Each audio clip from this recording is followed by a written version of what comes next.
Hello, welcome back to another video. Today we will be playing against OP15 leaders.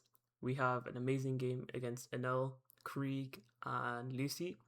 And in particular, I think the Krieg and Lucy games, we have some really creative lethal set up with our BROOK effect. So I hope you guys will stay tuned to watch that.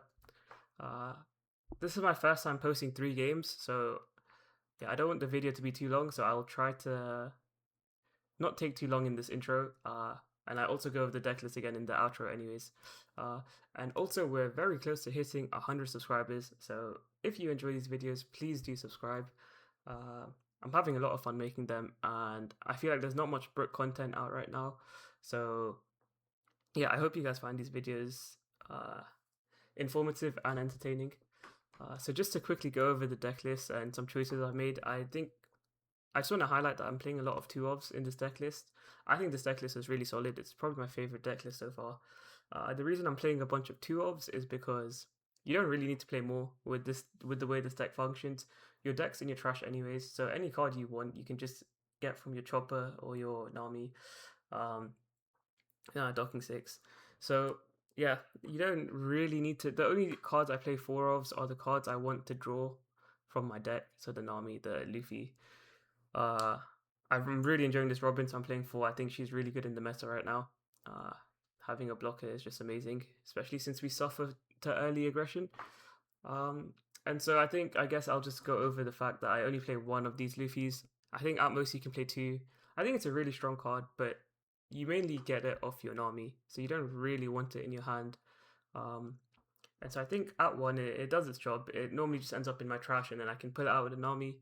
But yeah, I would never play more than 2 of this card, personally. Same reasoning with the Brook. You just pull it off your Nami. You don't really want it in your hand. When it's in my hand, it normally just ends up being used as a counter. So I just keep it at 2 for now.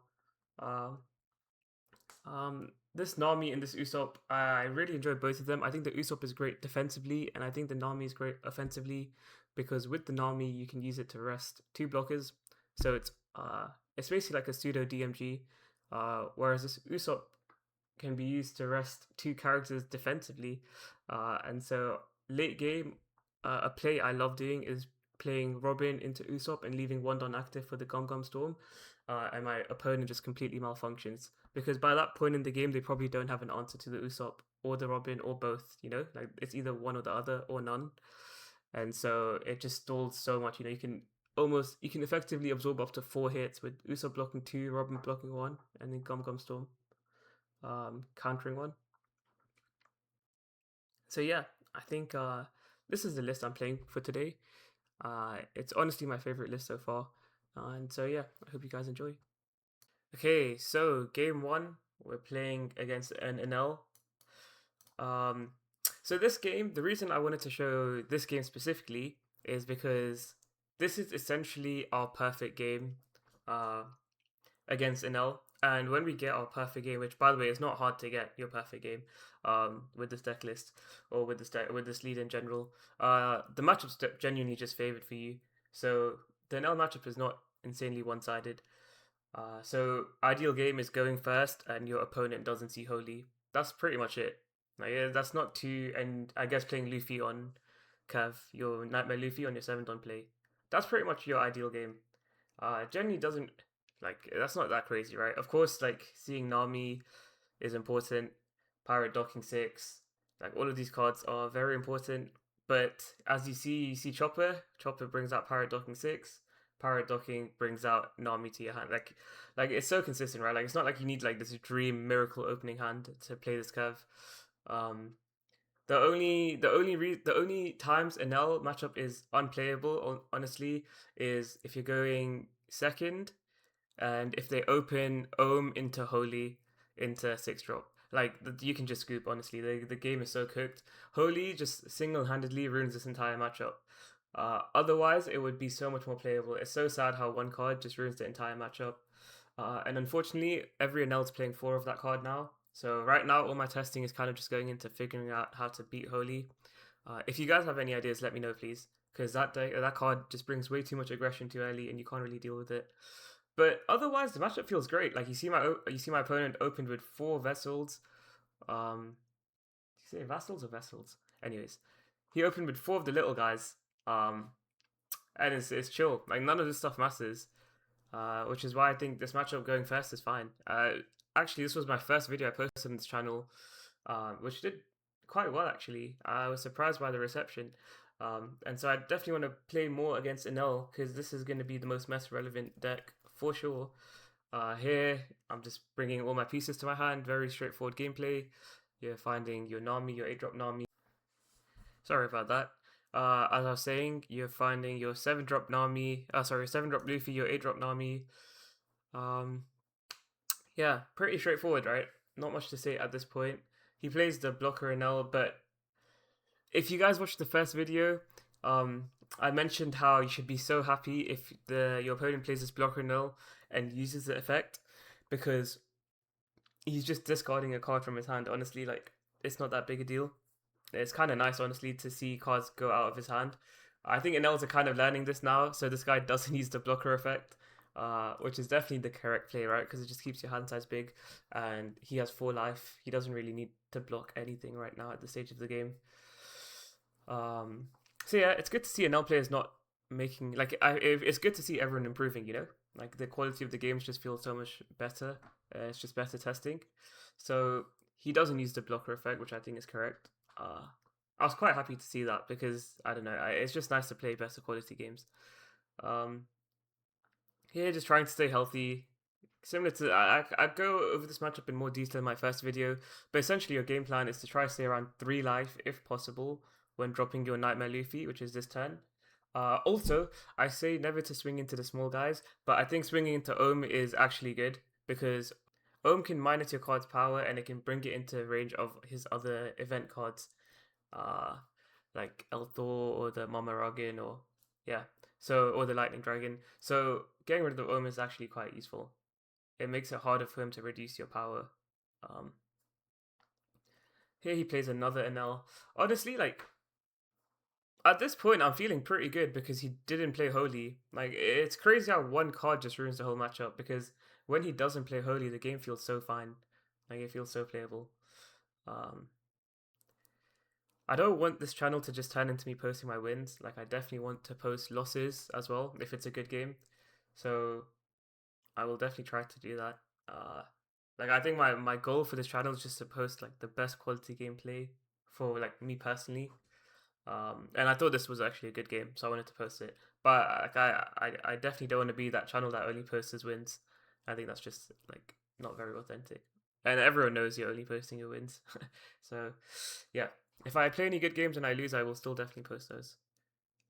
Yeah, right here, I feel like some people, either they forget you're a 7k leader or they just swing and hope you discard a card anyways, which, I mean, makes no difference. It's kind of annoying, but I will not be falling for that. I think he probably just forgot I'm a 7k leader. Anyways, swing, block, counter the swings you can, take the big guy swings. Pretty straightforward. This is why you want to be at 3 life, so you can tank these big Enel swings with your life. You don't have to counter out. Here I'm leaving 1 Don active for the Gum Storm. I've really been enjoying this card. I think it's so strong. It's like a free rad beam. Like, it's so easy to hit the conditions for it. Not free, but I just mean like the conditions are easy to hit. So I've really been enjoying it over the 0 cost event. Here I'm kind of just thinking about what to take, but it is definitely going to be another Luffy. 100% a second Nightmare Luffy. Anything else I bring out here will probably just get destroyed on the spot. Like, now he needs to see Divine Departure to get rid of my Nightmare Luffy. And with the Gum Storm in hand, even if he sees Nightmare Luffy, even if he sees Divine Departure, he can only get rid of 1 Luffy because I have the counter to protect the other from a swing. But he either doesn't have Divine Departure or he just chooses not to play it and instead play another Enel, because if he played Divine Departure, then he can't play another Enel. So that's a choice they have to make. And yeah, I guess it doesn't really matter, right? Because I have 2 Nightmare Luffys. So even if he gets rid of 1, I still have the other. And by him getting rid of 1, that means he doesn't play a card either, you know? So yeah. I guess now I have 2 big guys, he has 3 big guys. In the other scenario, I'd have 1 big guy and he'd have 2 big guys. So yeah. That's kind of how I see it. I think he's playing fine so far. Again, like I don't think he's misplayed anything so far, which is why I think this is a good game to post. It's just like he didn't see Holy, which is why it's playable in the first place. Um, Here, of course, I'm not gonna let my Luffy die to that swing, and this is why I love the Gum Gum Storm right here. Like I can actually protect my Luffy. Um, I think he's just trying to attack my hand here because he sees I only have 5 cards in hand. I still think that blocker now probably should have swung my face. I think swinging 10 into 10 is a bad swing. Like, I definitely wouldn't swing 10 into 10 if it was the other way around. But yeah, I think this he pretty much feels like no pressure, right? Because he has such a big hand. He's just played a blocker. And this swing right here is just to reorder, his deck. You see he's placing cards at the top of his deck. So these small vassals still have value, even if you don't put Don on them. Which is why I got rid of the Ohm, because I think the Ohm's value is a bit too much to keep on board, whereas these other cards I think is okay. Like I think it's fine to let him reshuffle his deck. It obviously makes him a little bit more consistent, but I don't think it's worth swinging. I don't think it's worth wasting a swing into that, unless I had like a search army or something, obviously. So yeah, I'm not gonna kill that 2k Satori. Instead, I'm just going face. Um, I think we're getting pretty close to killing him here, so that's kind of what I'm thinking about now. My leader effect is almost in play or in range, sorry. So of course play the Lord Beppo first, get up to 7k. There was a divine departure, so maybe he did have it or he just drew it. Either way, he decided to play another Enel instead of killing one of my Luffy's.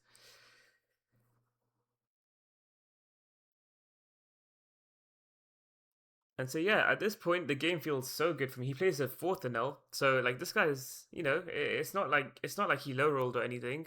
The only thing he didn't do is play one Holy, which I think is crazy how that one card ruins the entire matchup. But by him not seeing it, like look how playable the matchup is. He Lightning Dragon my Nami, that's completely fine. Doesn't really matter. Um, Oh, I do have a tip against Holy though, if you guys are struggling like I am. Um, the one saving grace is that Enel only plays 4 2Ks because um, all his other 2Ks are Enel locked. Like he can only 2K his Enels. So if you swing into his Holy, like 6K into whatever, like if you swing a bit higher, like you probably will kill his Holy. Like it's really hard for him to defend it. He'd have to drop a lot of cards in hand because again, he only plays most Enels only play the 4 2K Sanjis, the blocker one, and then they play the Elthor and they play this card, yeah. So they played 12 2Ks, I think, but these ones are Enel locked. If you read it, it says up to one of your Enel gain 2,000 power. So I think that's a good tip. I think some people might not realize that he can't use these 2Ks on his Holy. Because that is literally the only card that makes this matchup unplayable. So he doesn't play it, and it's completely fine now. He over here, I'm going for game, right? So I'm happy to drop my entire hand to protect my board. Um, yeah, like in the end, this guy could have definitely swung more aggressively and taken my life, but I would have still won, right? Like I still have 2 life. Instead, he chose to swing into my board and attack my hand, but I don't think he realized that he's on a timer. That I don't think he realized how aggressive our deck is with our leader effect, right? Because here he has a blocker, so he feels comfortable, but we're still going for game. Like I don't think he expected me to go for game here because he swung with his other blocker. Um, Look at this. We can just split our Don equally. Obviously, if he didn't have this blocker, I would have just put all my Don onto the Lord Beppo and swung 21k twice. But because he has a blocker, we're gonna split our Don.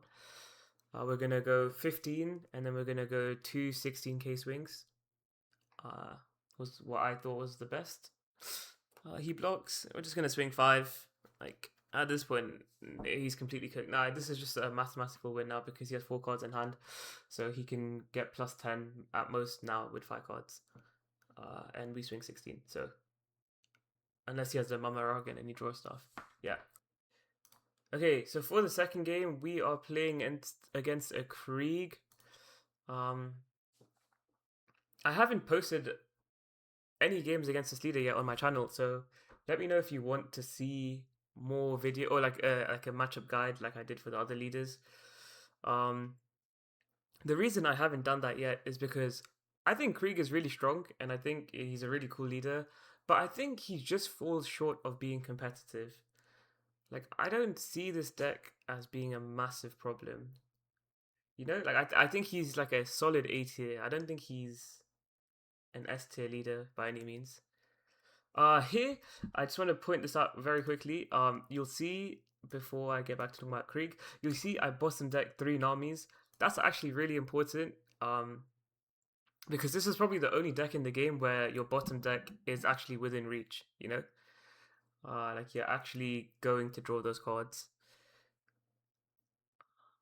I guess the Nami as well, right? The blue Nami that deck's out. But this is the other deck. Um, because even though we just bottom deck 3 Namis, which might feel horrible, we will literally just see them again. Like we are gonna get through our entire deck anyway, so it doesn't even matter. That's why it's important to order your cards correctly when you're using a search and army. But yeah, I think Krieg just falls short of being competitive, which yeah, kind of sucks. He's a very cool leader.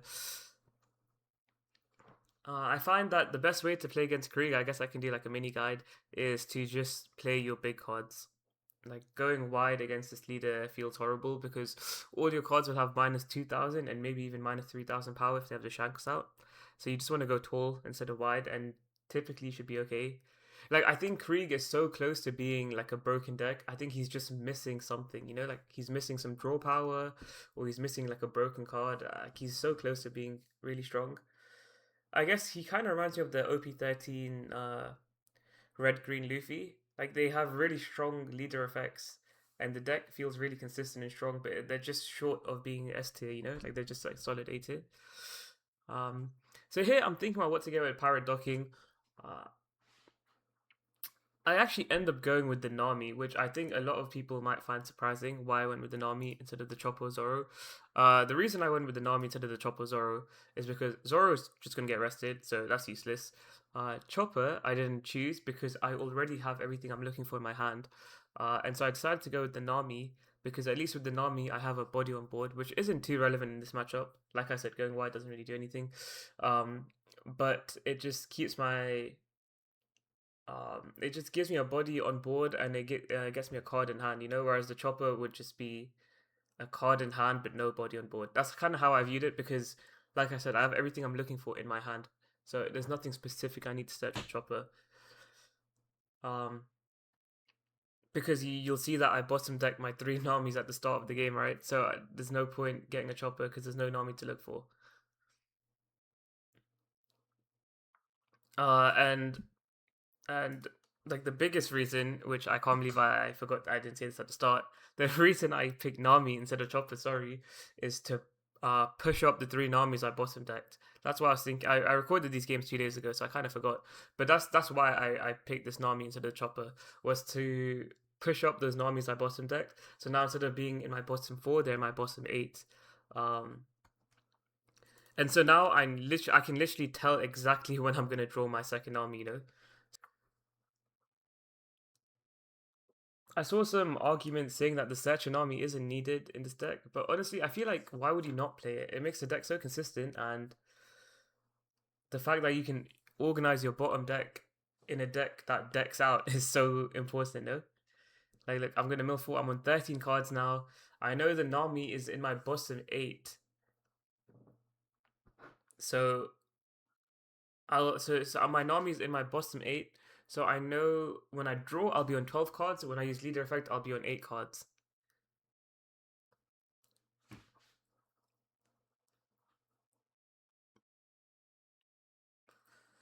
So yeah, this is Krieg's big play, right? This 8 Don Krieg, really strong card actually.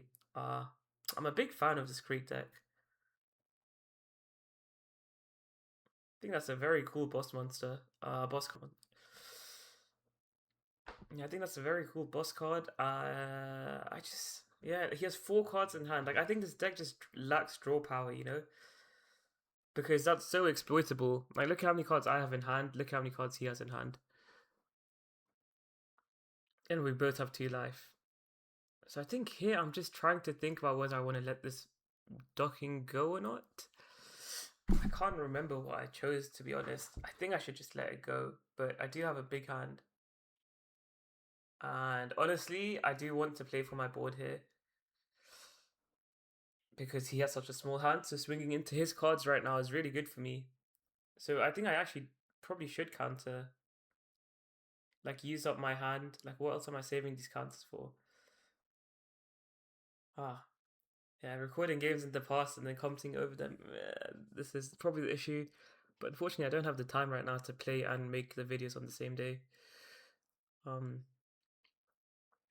Yeah, so I think, yeah, that makes sense, right? Like, I should use my hand to keep my board alive, but now it's just gone. Was that correct then? Yes, that was correct because now, yeah, because then that swing doesn't go to face. Like, yeah, I think that makes sense. Because now I know, like, now I know where my Nami is, right? And I'm healthy enough to play my chopper to bottom. Like, I knew that chopper would put all of my Namis in my trash. It's so important to track these things. And I was just thinking about that last turn, whether countering was correct or not. I think it was fine. I don't think it mattered too much. I wish I remembered what I did. Probably make commentating easier. But yeah, here I go with the Luffy instead of the Nightmare Luffy. I don't know if this is a correct decision or not. The way I see the game is that I'm kind of on a timer right now to kill him because he's getting so much value from his leader effect. And I've kind of run out of steam now. I don't have any more Namis to play, and I don't have any low Beppos. So the way I see the game is I kind of have to kill him, which is why I like playing one Secret Luffy. Just gives you the option, right? Like, you can see how you don't need more than one. Like, I had the option to play it, I played it. So that's why I went with this over the Nightmare Luffy. Also, I wanted to have Don active so I could use the Gum Gum Storm.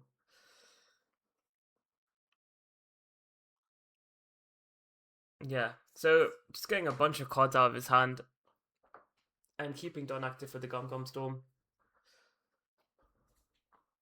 And now next turn, I believe I'm in range for my leader effect.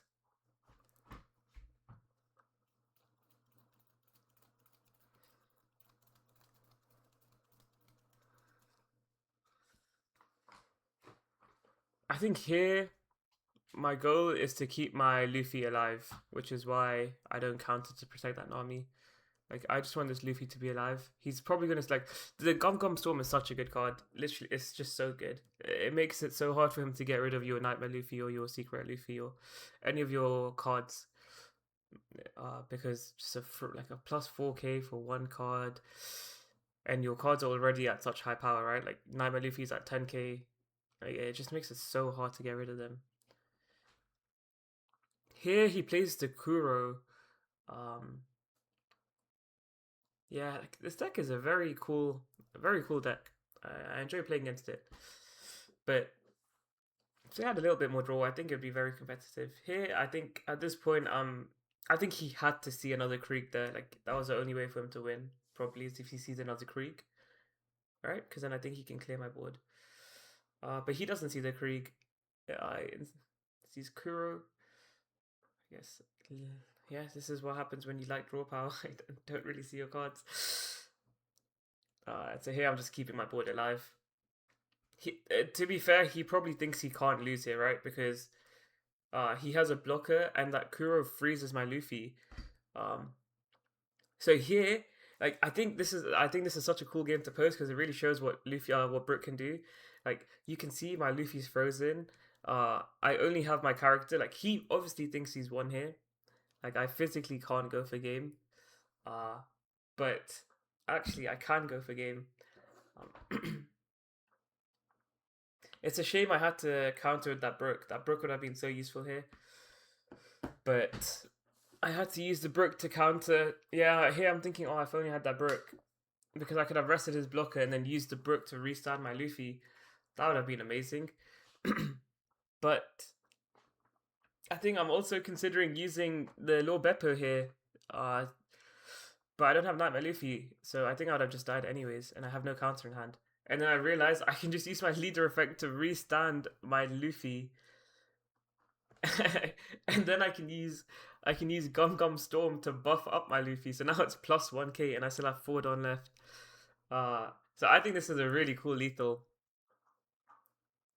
This is why I wanted to show you guys this game. To use your leader effect to restand your Luffy, which is frozen, and then swing 8-9, and he just disconnects. I don't even think he realized I could do that. He had 2k in hand, and he'd have gotten another 1k from his life. So yeah, that would have been guaranteed game, 8k, 9k. I think that's a really cool game. To be able to restand your frozen card using your leader effect, I feel like most people probably haven't even seen that yet. Like that's not a very typical use of your leader effect. Moving on to game number 3, playing against a Lucy. I want to try see how posting 3 games feels. The video will be longer, and I don't know if people will watch all of that. I think right now we're already at 28 minutes while I'm recording this. But I think these games are interesting, so I wanted to post all of them. I feel like my commentary is probably not the best, but I will definitely try to commentate on the same day I record my gameplay the next time. I think it's kind of hard commentating over games I played 2 days ago because I kind of forgotten what I did. But I just remember them being good games, which I wanted to post. So, yeah, let's get into this game. Honestly, the early game's so slow. There's not much to say. Um, I think I think this game had a really cool ending, which is why I wanted to post it because I think it was kind of slow in the mid game. Uh, and you can see I don't really have anything to do here. I don't have any choppers or Namis or anything, or Zoras even. So I just played this Zora instead of the two cost Zora. It's okay. I feel like I genuinely play the Zoro one in every like 20 games. So if you don't want to break your wallet to buy this 2k Zoro, that's completely fine. You really don't need to. He wastes a Barry pistol to bottom deck it. I was really happy to see this. Um, yeah, I guess I don't know if I feel like that's not worth that at all, but I can kind of see that argument for playing it like very slightly. But yeah, it's more like when you don't have anything to do, you might as well, right? But yeah, I don't think that was worth it. Yeah, honestly, I don't. I was very close to not posting this game because my opponent played it so weirdly, like in these mid turns. Like I just thought it wouldn't be good quality gameplay to post. But the ending was um the ending was very interesting. So I think it'll be worth posting. And honestly, I feel like the quality of gameplay on YouTube in general is so bad that I shouldn't be too hard on myself. No offense to the other YouTubers, but I feel like a lot of YouTubers post horrible gameplay. Um,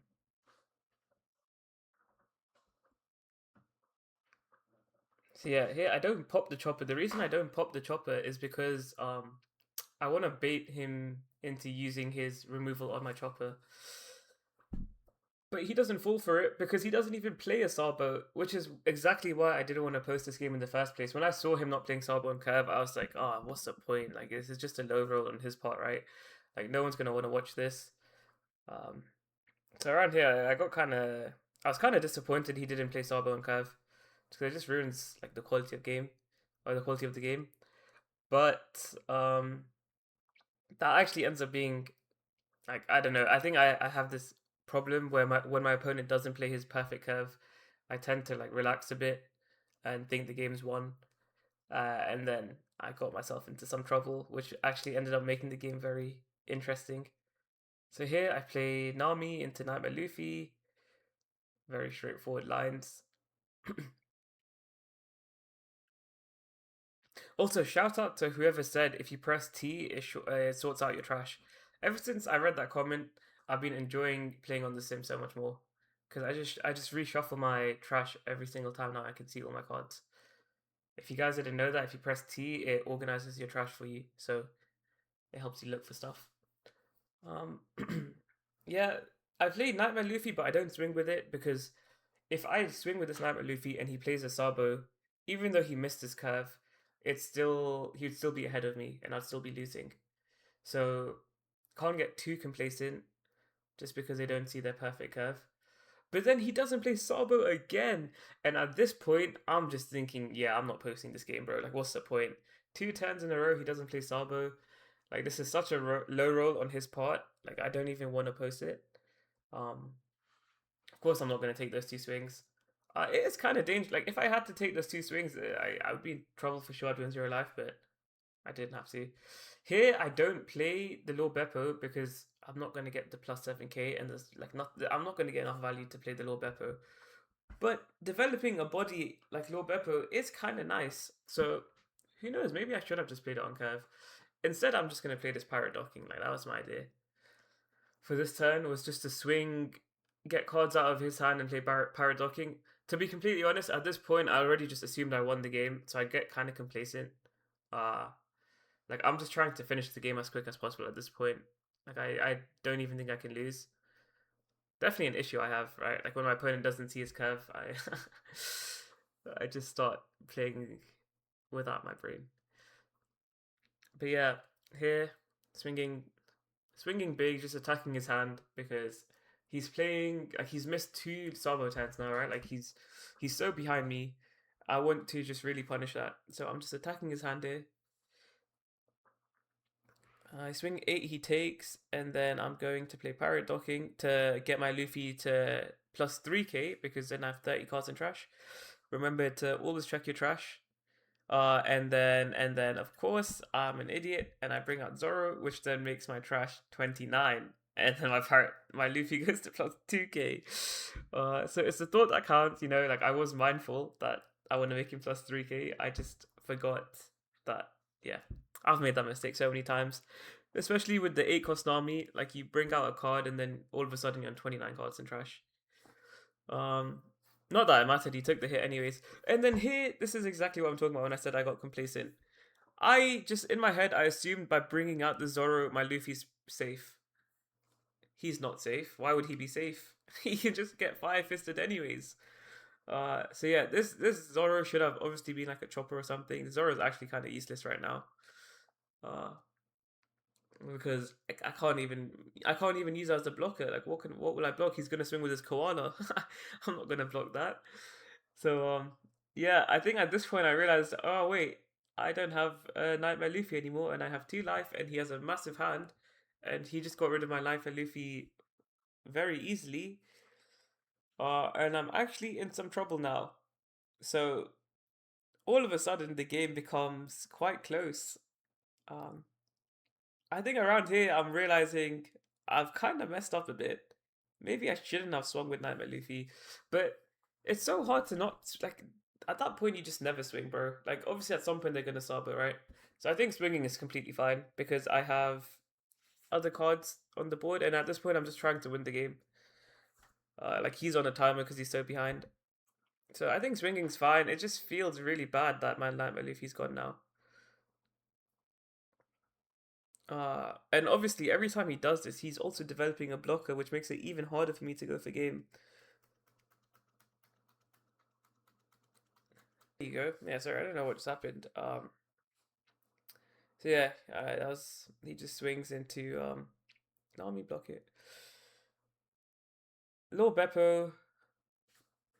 Lord Beppo is so good in this matchup. Honestly, I don't even know if I'm gonna post this game still, but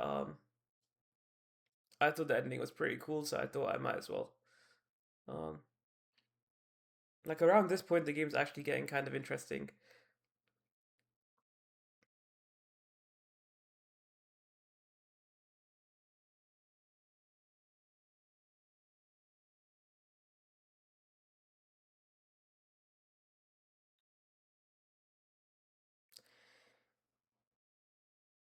Yeah, I think over here I swing into the koala because I see the one don active. I feel like swinging face won't really do much. The reason I swing into koala is because I feel like I don't want to give him free value when he fire fists me, you know, because then he can just swing with the koala. He doesn't have to waste a swing. That's the reason why I swung into it. But in hindsight, I think I should have just one get face anyways, because I need to really be pushing for game right now. I don't really have time to be wasting swings like that. But here he just koalas and then he actually kills my little Beppo.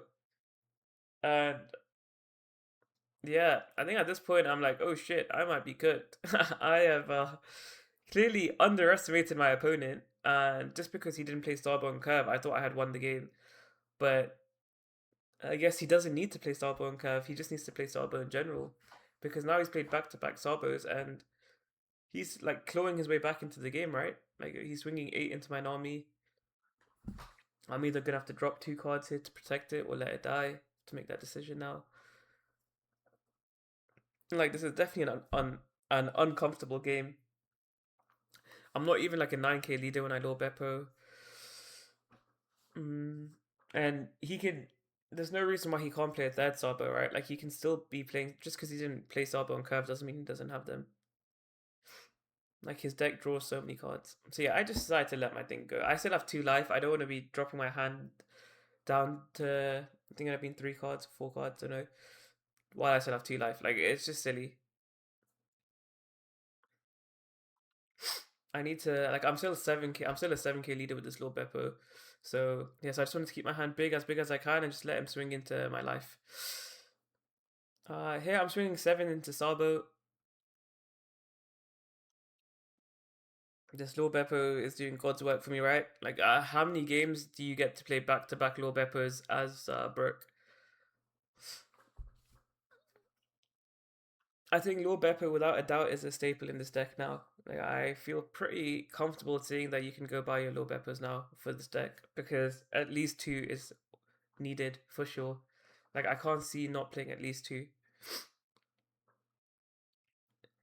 This deck just gives you like I don't know, it just makes your deck this gives more dimension to your deck, right? Like you have a play above Nami now. Whereas for this Lucy, like for the most part, they only have the Sabo. I think they played the Goldie Roger as well, the 10 cost Roger to close out games. But most of the time, they probably won't go past the 7 drop Sabo. Just like most of the time, you won't go past 8 cost Nami.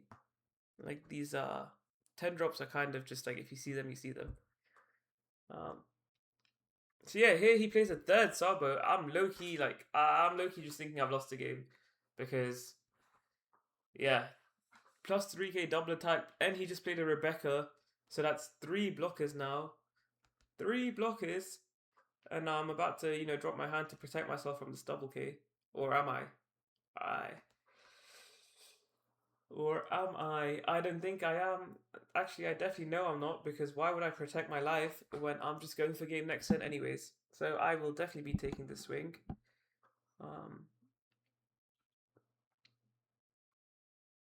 Like, there's absolutely no reason why I should counter the swing, because I know he can't go for game, and I know I have to go for game now.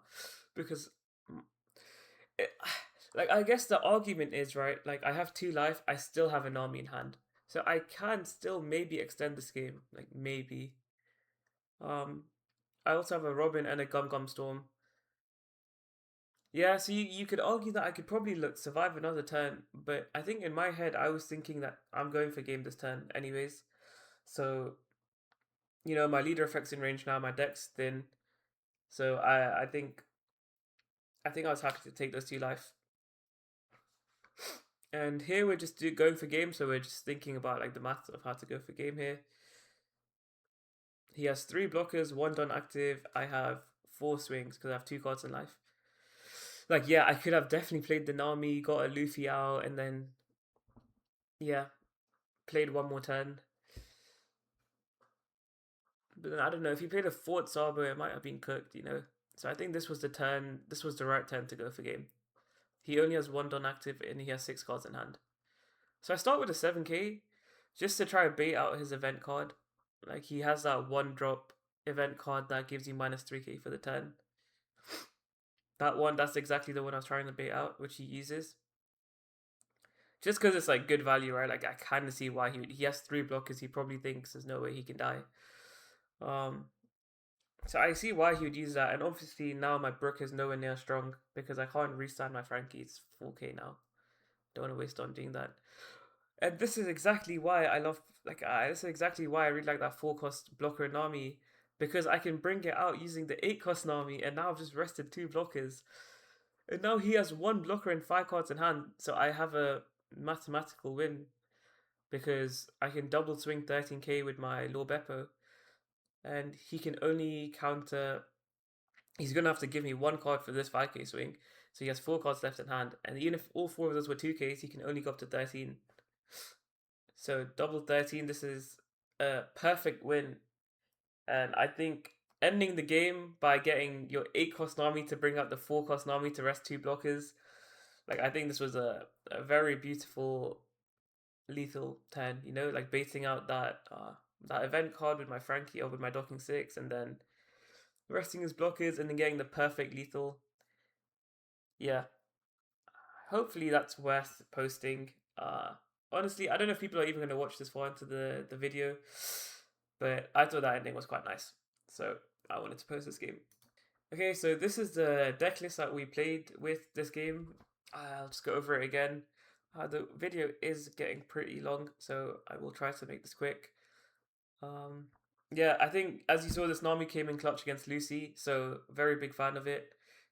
Just as a 2-off gives you more options, especially since you play 2 Usopp, and Usopp is very defensive, which is why I love running 2. And I just find playing 2-offs in this deck work perfectly because it's so consistent. Your entire deck's in your trash, so it's completely fine to just play 2-offs because you're gonna find them using your Chopper or your Nami anyways. So yeah, that's kind of my philosophy when building this deck. It's just a bunch of 2-offs, so you just have as many options as you need when going for game, and then just 4 of your main core cards. I guess I've dropped docking 6 down to 3 because I'm playing 4 Robin. And I think it works completely fine. I think it's completely fine to play Robin instead of docking 6 on curve because Robin filters your hand, and yeah, it still helps you see what you need to see. And just in general, I think right now I'm just trying to find ways to beat the Enel, and so my answer right now is just to play all the blockers and try to survive the early game. So yeah, just play testing that. I think that was about it. The 1 Luffy came in clutch, the 2 Namis came in clutch. I think I just wanted to prove that you can play these 1-offs and 2-offs, and the deck will still be very consistent. And you will see the cards you need to see. I think 2 Zoro is more than enough as well. I think my idea is basically if I don't want to see the card in my hand, I'm not playing 4 of them, and I don't really want to see most of these cards in my hand. I'll mainly be playing them off either the docking 6 or the Nami. So yeah, thank you very much for watching. I'm sorry, I feel like the commentary for this video probably wasn't the best. I will definitely try to record my gameplay and post a video on the same day going forward if I have the time for it, just because I feel like by the time I voice over these games, I've already forgotten what I've done. I just remember them being good games. So yeah, thank you very much for watching. We're really close to 100 subscribers, by the way, so please do like and subscribe. It means a lot to me. I was thinking about turning on my webcam for 100 subs. If I'm chopped and it's ruining the video, just let me know. I'll turn it back off for the next video, so no worries. You can take your sub back as well. Thank you very much for watching. I hope you have a lovely day. Bye.